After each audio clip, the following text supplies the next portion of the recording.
आदाब दोस्तों। बहुत से लोगों की मांग थी कि जन सुनवाई पोर्टल पर एक नया फंडा आ गया है जिसे स्पेशल क्लोज कहते हैं।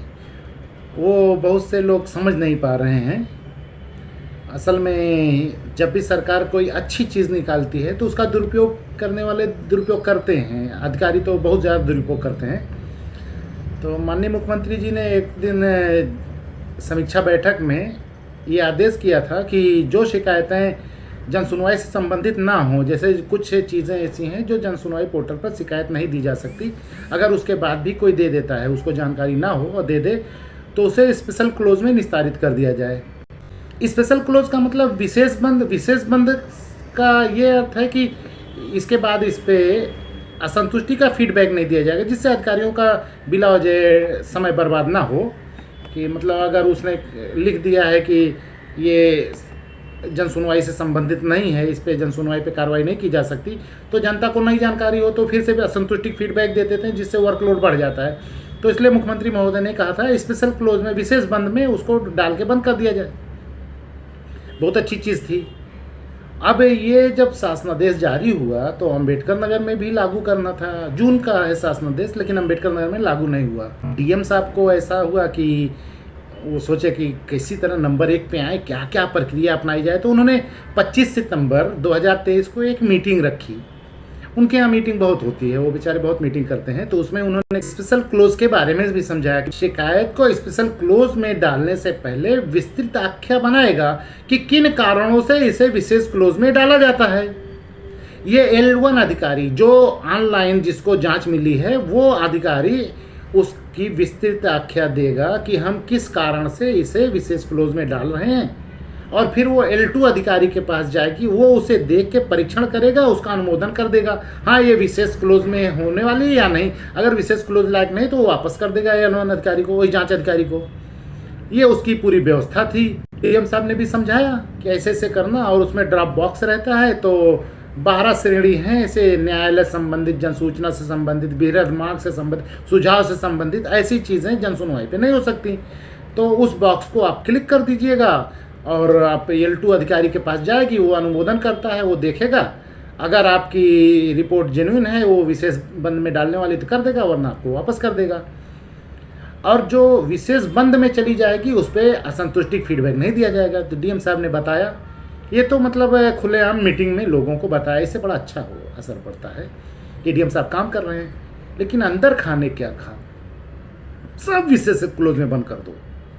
ड्रॉप बॉक्स में कुछ न चयनित करो, वो विस्तृत विवरण जो देना है वो दो या ना दो, ऐसे ही लिख दो विशेष बंद, स्पेशल क्लोज बंद। अभी लोग धड़ाधड़ देने लगे। अक्टूबर में 2800 शिकायतें पड़ी थी, जिसमें 1600 शिकायतें विशेष बंद में चली गई, जिसका कोई असंतुष्टि फीडबैक दे ही नहीं पाया। अब जो लोग नहीं जानते थे स्पेशल क्लोज क्या है, वो तो समझे कोई ऐसा होगा भाई नियम उयम जिसमें हमारी शिकायतें उड़ गई। और उसकी रिपोर्ट में कुछ नहीं लिखते थे, ना उसका व्याख्या लिखते थे कि क्यों स्पेशल क्लोज में की, और ना जो शिकायत है उसकी कोई रिपोर्ट बनाते। बस स्पेशल डीएम साहब ने कहा है, होता क्या है कि आप इसकी कहीं भी शिकायत करोगे डीएम साहब को जांच मिलेगी। और डीएम साहब जब खुद ये करवा रहे हैं, उनको नंबर 1 पे आना है, तो वो क्या करेंगे। इस तरह अक्टूबर में ये फंडा हुआ। और अंबेडकर नगर अक्टूबर महीना में जन सुनवाई पोर्टल पर प्राप्त शिकायतों को गुणवत्तापरक निस्तारण करने के लिए दूसरे रैंक पे आया है। 75 जिले में दूसरा नंबर आ गया। मुझे भी खबर मिली, मैंने एडीएम साहब को फ़ोन किया। एडीएम साहब को इसलिए किया कि वो नोडल अधिकारी हैं जन सुनवाई किया। तो मैंने पूछा कि क्या ये सच है। उन्होंने बताया हाँ दूसरे नंबर पे आ गया है। तो मैंने शासन को खबर की, वहाँ से हुआ कि आप लिखित में दीजिए जो भी है। तो मैंने वो किया, वो आगे प्रक्रिया चल रही है, उसको यहाँ बताना ज़रूरी है। एक वीडियो में कहीं बताया भी हूँ। तो स्पेशल क्लोज ये करना चालू किए। तो जब मैंने शिकायत डालनी चालू की तो मेरे खिलाफ वो गुंडा एक्ट जो लग गया वो। लेकिन इतना तो सुधार आया कि स्पेशल क्लोज अब बहुत कम हो गया है। उसके पीछे क्या तर्क था कि मैं हर शिकायत चीफ सेक्रेटरी को देता था। चीफ सेक्रेटरी ने मुझे समझाया कि आप अपनी शिकायतें पहले नोडल अधिकारी को दीजिए, वो कार्रवाई ना करे तो फिर हमारे पास आइए। तो मैंने नोडल अधिकारी का नाम पूछा, क्योंकि मुझे मालूम नहीं था। तो उन्होंने वहीं ऑनलाइन दिखवा दिया, किसी से कहा कंप्यूटर पे चेक कर दो। तो पता चला एडीएम साहब हैं, सदानंद गुप्ता नाम है, वो आपके यहाँ के नोडल अधिकारी हैं IGS के, उन्हें शिकायत दिया करो। तो मैंने कहा एडीएम साहब क्या करेंगे यार, यहाँ डीएम और सीडीओ फ्रॉड कर रहे हैं तो एडीएम उनके ऊपर क्या कार्रवाई कर रहे हैं। लेकिन भाई एक प्रोसीजर होता है ना, सरकारी कार्य का एक नियम होता है, वो चैनल थ्रू जाया जाता है।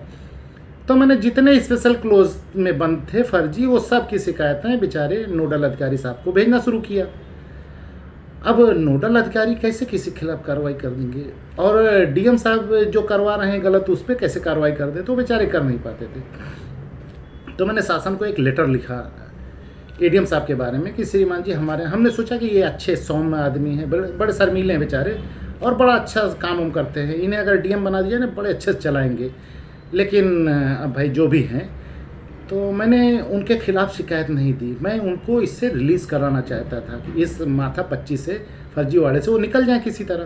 तो मैंने शासन को शिकायत दी कि हमारे यहाँ जो जन सुनवाई के नोडल अधिकारी हैं वो अपर जिला अधिकारी हैं एडीएम साहब, और 2 अधिकारी तो पूरी तरह उनसे बड़े हैं, जिन्हें जन सुनवाई में बहुत बड़ा काम करना पड़ता है। कई विभागों के असंतुष्टिक फीडबैक की जाँच सीडीओ और डीएम को मिलती है, ये टोटल फर्जीवाड़ा करते हैं। इनके खिलाफ अगर मैं नोडल अधिकारी को शिकायत दूंगा तो नोडल अधिकारी इनके खिलाफ कुछ कर ही नहीं पाएगा बेचारा, क्योंकि वो छोटा है, वो तो सवाल नहीं कर सकता, कार्रवाई तो बात की बात है। शासन को दी मैंने चिट्ठी, शासन से आया इनके यहाँ जवाब मांगने के लिए, डीएम साहब ने जवाब देने के लिए उन्हें दे दिया नोडल अधिकारी को। वो बेचारे क्या करते, उन्होंने घाव माव करके लिखा कि नहीं शिकायत गलत है, मैं जो भी शिकायतें आती है नियमानुसार जाँच करके उस पर नियमानुसार कार्रवाई करता हूँ, ऐसा वैसा करके ख़त्म किया। और आज तक बेचारे नोडल अधिकारी हैं। अब मैं जितनी शिकायतें देता हूँ लेके पड़े रहते हैं, यस नो कुछ कर ही नहीं सकते। अभी कोर्ट चला जाऊँ तो बेचारे लटक जाएंगे कि जब तुमको जानकारी मिली, और नियम क्या है सरकारी विभाग में, अगर आपको किसी गलती, अपराध या कोई भी अनियमितता की सूचना मिली तो आपको उस पर सजग होना है, कम से कम जांच तो करनी है, और आगे वो चीज़ ना हो पाए रोकना है। अगर सूचना मिलने के बाद भी वो आगे काम हुआ तो आप दोषी हो जाएंगे। उसमें शपथ पत्र पे दीजिए, ये जो नहीं सूचना मिली आपको सजग होना है, वरना अगर कहीं ऊपर शिकायत गई और उसने पूछा आपको सूचना मिली उसके बाद भी कैसे काम हुआ, तो आप ये नहीं कह पाएंगे ये साहब शपथ पत्र पे नहीं दिए थे, इन्होंने पुष्टि नहीं की थी, क्योंकि आपको जहाँ आप इसी काम के लिए बैठे हैं। तो एडीएम साहब भी नोडल अधिकारी हैं, उसी काम के लिए हैं, लेकिन वो बेचारे नहीं कर पाते। अब स्पेशल क्लोज का जो मुख्यमंत्री जी ने कहा था उसमें ये भी कहा था टारगेट जितना दिया गया है उसमें से 30% स्पेशल क्लोज की रैंडम चेकिंग होगी, हर महीना रैंडम चेकिंग होगी, वो नोडल अधिकारी करना है। अब अगर इसकी जांच करा दी जाए कि स्पेशल क्लोज में जितनी शिकायतें निस्तारित हुई हैं अक्टूबर महीने में, उसमें से नोडल अधिकारी जनाब सदानंद गुप्ता अपर जिला अधिकारी ने कितने की रैंडम चेकिंग की थी वो बता दें तो अभी बेचारे फंस जाएंगे। तो यही होता है, लोग मुख्यमंत्री महोदय तो बेचारे खूब अच्छा आदेश करते हैं, लेकिन यहाँ उसका ऐसा दुरुपयोग करते हैं, किसी को किसी में मिला के नंबर 1। अब हमारा ज़िला नंबर 2 पे था, लेकिन दिसंबर में नंबर 1 पे आ गया, उसकी भी रिपोर्ट मैंने निकाली है, उस पर भी कार्रवाई होगी। अब तो अच्छे से चलेगा सब सिस्टम। हाँ, तो यही था स्पेशल क्लोज, और उम्मीद रखता हूँ स्पेशल क्लोज समझ गए होंगे। बाकी कुछ और रहे तो बताइएगा, वीडियो बनाएंगे। ये दुनिया है।